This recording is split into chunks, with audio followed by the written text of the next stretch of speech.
Welcome back to TovarTech, where we make learning fun. Today we're going to learn a few Linux command line fundamentals, and to make it easy to follow and help with your learning journey, I'd like for you to visit TovarTech.org, like we see here, and then you'll find a link to the Linux page where we have several tutorials that you can just download and follow along with.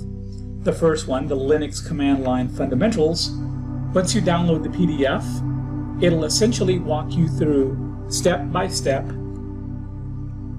how to navigate the Linux environment and learn along the way. Now, many of you might be thinking, wait a minute, how can I follow along? I don't have a Linux server.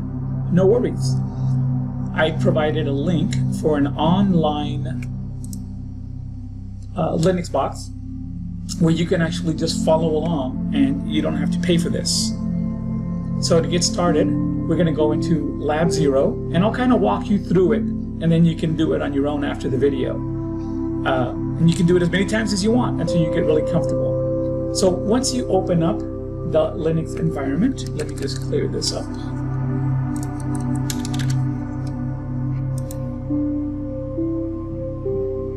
And while it's loading, I'd like you to notice that there's a little tiny handle here allowing you to open and expand the terminal window.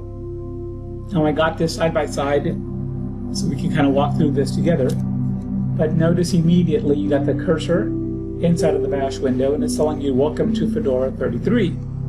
Now back on the other side it says step 5, run through these first commands. So we have who am I, pwd, and date. So the who am I command, it's going to let you know what user you're logged on with. In this particular case we have root, but you could have created user 1, user 2, user 3, or given it a name, for example. And this is a good way to find out who is logged into the system currently in this session. Now, while you're trying to navigate your way around, maybe you forgot where you were because you dug in several folders deep.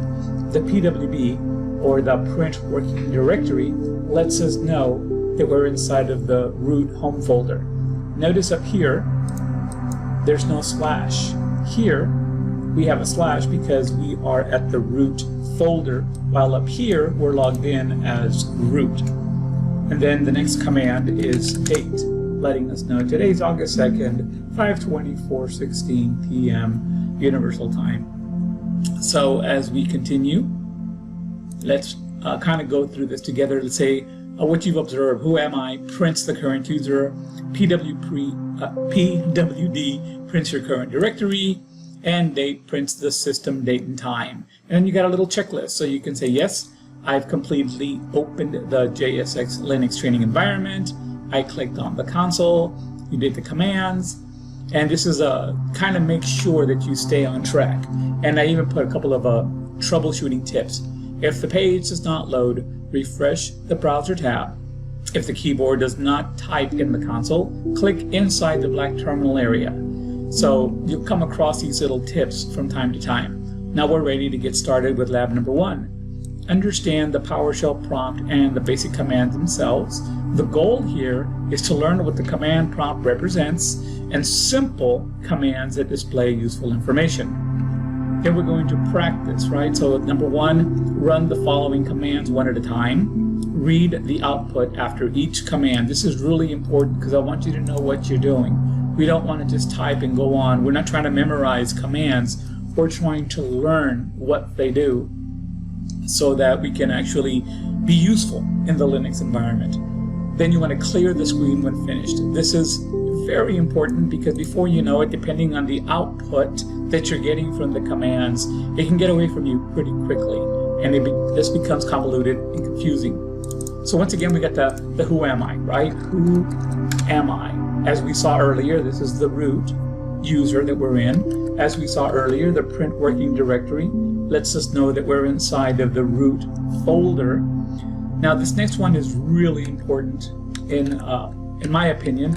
It's host name. What's the name of the computer itself, the host? the virtual machine in some cases that you're working on. This is important because, well, number one, I want to make sure that I'm in the right system before I start touching anything. I don't want to be in my application server when I meant to be inside of the web server or the database server and so on and so forth. Right? We learned about the dig command. Now, the new one right now is clear. It's getting kind of crowded. Let me clean up my terminal window. Now, this next one, the man ls, try the manual help system, press Q to exit the manual page. So man stands for manual, and you can actually use this before every command. ls is the list. If I click man and then ls, it's going to show me my options for that, including some switches, right? So let's say man for manual, and then in this case the ls command, and after a second it's letting me know that ls lists directory contents, synopsis, ls has options, the description lists information about the files, the current directory by default, and then mandatory arguments to long options are mandatory for short options too. So if I said ls-a, that's going to give me all. If I say -A, almost all, and so on and so forth. So this is a list of switches that you can use along with the command. And it said that if I wanted to quit out of it, I needed to press Q. So in here, let's just press Q to quit out of it. And I'm going to clear the command, use the clear command to erase everything. And now we're ready for the checklist. I can identify the prompt. I can run the command and read the output. I know that the Linux commands are case sensitive from what we saw there in the manual for the ls. But you know what? You can also do that for, let's get back over here really quick before we move on. So maybe I wasn't sure about PWD, right? The print working directory. If I go to the man PWD, it says print name of directory or the working directory and the description. Print the full file name of the current working directory. If I use a -L, logical, use PWD for environment, even if it contains symlinks. And these are essentially some of the switches that we could use along with it. So let's quit out of here again. Q for quit, clear the screen. And then once you've gone through these little checklists, you're ready for lab number 2.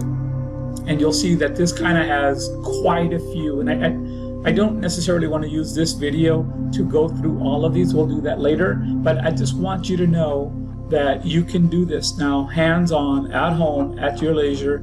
And moving forward, I'll have the videos to kind of go through the commands, and then you can go to the TovarTech.org to the Linux link, and then download whichever class, whichever training you want to go through. If you want to learn the command line fundamentals, files, directories, permissions, users, and groups. And I'll be making videos on all of these. And as you scroll down, you'll notice that there's actually a video where I'm going to be creating and linking them. So if you wanted to follow along with the essential commands, this will take you directly to the YouTube video. Files and directories, this will take you to that video.